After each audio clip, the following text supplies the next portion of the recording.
Okay, let's explain the stereographic projection. The stereographic projection is a one-to-one correspondence between the sphere. Let's denote this sphere by x squared plus y squared plus c squared equal one collection of points in the x, y, c space. This is x, capital Y, and capital C. This is the unit sphere, and we remove the north pole. The north pole is the point with coordinates 0, 0, 1. And then there is a one-to-one correspondence between the sphere minus the north pole and the xy plane. Here we're going to denote points in the xy plane by x, y, and 0. And we're going to visualize the point xy0 with the complex number x plus I times y. Right? We're going to make this correspondence. Notice that the norm of z, right? This is the complex number. The norm of c squared is x squared plus y squared. The one-to-one correspondence goes like this. For every point c equal to x plus iy, or any point x, y, 0, we do the line that goes through the point and the north pole, and that line intersects the sphere at the point P equal to x, y, c. Then the intersection of the line that connects the north pole and the point x, y, 0 with the sphere of radius 1 give us a one-to-one correspondence between points in the sphere minus the north pole and points in the plane. Okay, let's deduce the formulas. In order to do that, we have to find the parametric equation of this line, which is for every t, we go to the north pole plus t times p minus the north pole. Notice that this is a direction of the line. The line goes through the north pole, and then this will give us 0, 0, 1 plus t times x, capital Y, capital C minus 1. And this is tx, ty, and 1 plus t times capital C minus 1. This is the parametric equation of the line. We are interested in the intersection of this line with the xy plane, and that happens when the third coordinate is equal 0. We have that the t that we need so that the line crosses the xy plane satisfies this equation. 1 plus t times c minus 1 is equal to 0, and therefore t is 1 over 1 minus capital C. Okay, this is the t, and from here then we can get the lowercase x and lowercase y, because we know that this is 0, right, because we are making t equal to that, and then this is the other two coordinates, x and y, are given by t times x. Then we have that x is t, which is this, times x. Then it will be x over 1 minus capital C, and y equal capital Y times t, but t is 1 minus capital C. Then this is the formula that will give us lowercase x and lowercase y in terms of capital X, capital Y, and capital C. That is a point in the sphere. Okay, let's find a way to find capital X, capital Y, capital C if we know lowercase x and lowercase y. In order to do that, we use this relation. We know that x is t times x. We know that y is t times capital Y, and from here we know that t minus t times z is equal to 1. I just multiply this equation by 1 minus c, and then we get that t capital C is equal to t minus 1. And I'm going to use these three equations and together with this. Then if I do x squared plus y squared plus t minus 1 squared, and then this is equal to x squared is tx squared plus t capital Y squared, and this is t capital C squared, and this is t squared factor of x squared plus y squared plus capital C squared, but x squared plus y squared plus c squared is 1, then this is just t squared.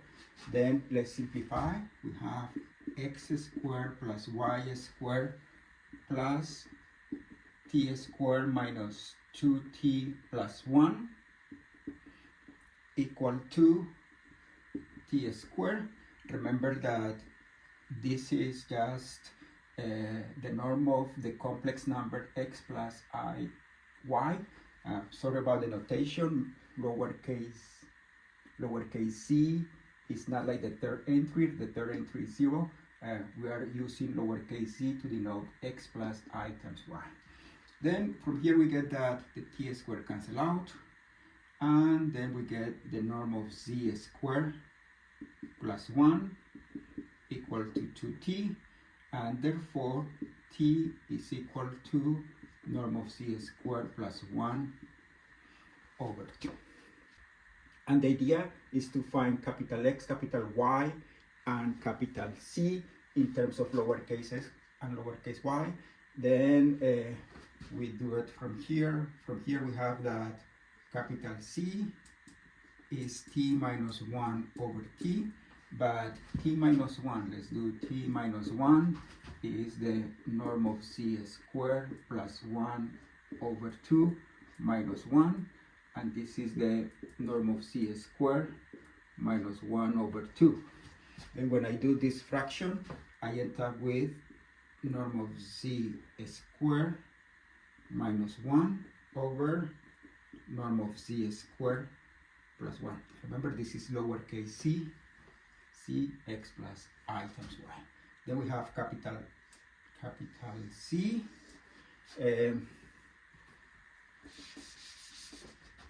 From here we get that capital X is just x over t. So when you do x over t, then you get 2x over norm of z squared plus 1. And from here we get that y, same thing, is lowercase y over t, but that's t, then you get 2 times lowercase y over c squared plus 1.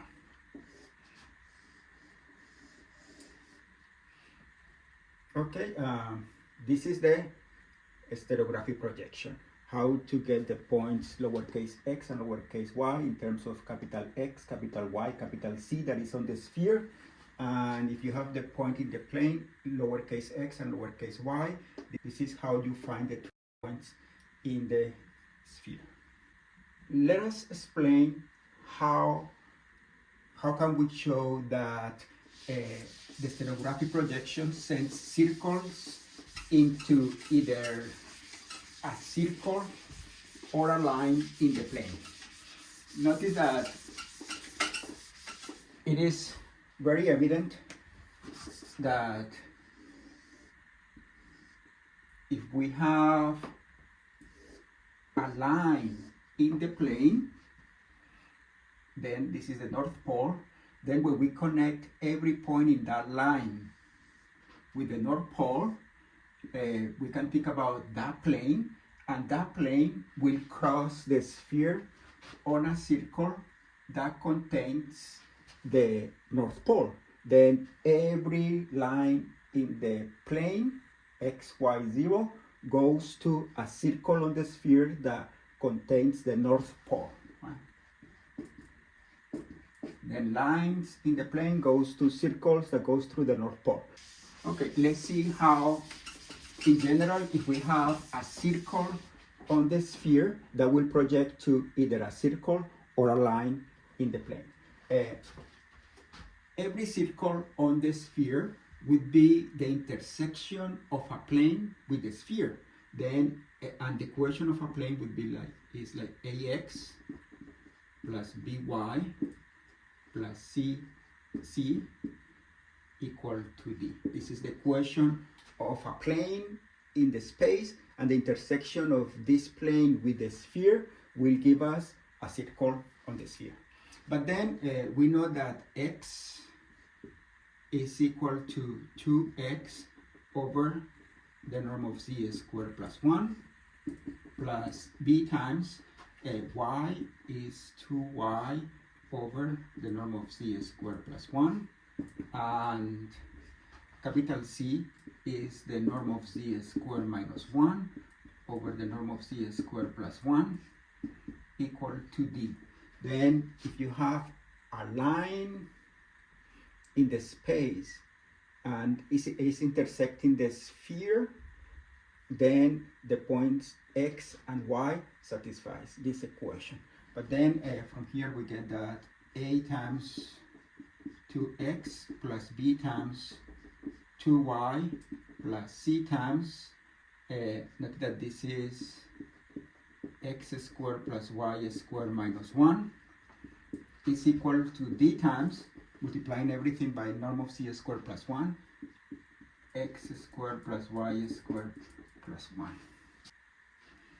Notice that when c equals d, then we have this equation, 2ax plus 2by minus c equal to d, which is the equation of a line in the plane. This is when c equals d.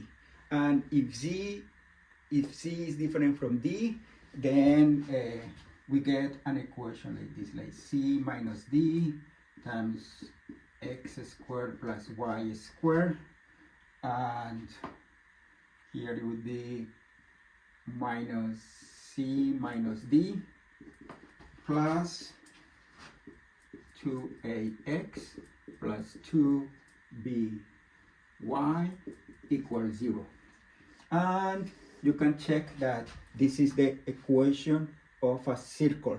If you divide by c minus d, because we are assuming that c is different from d, then we get something like x squared plus y squared plus a prime x plus b prime y plus c prime equals 0, which you can complete the squares and check that this is the equation of a circle.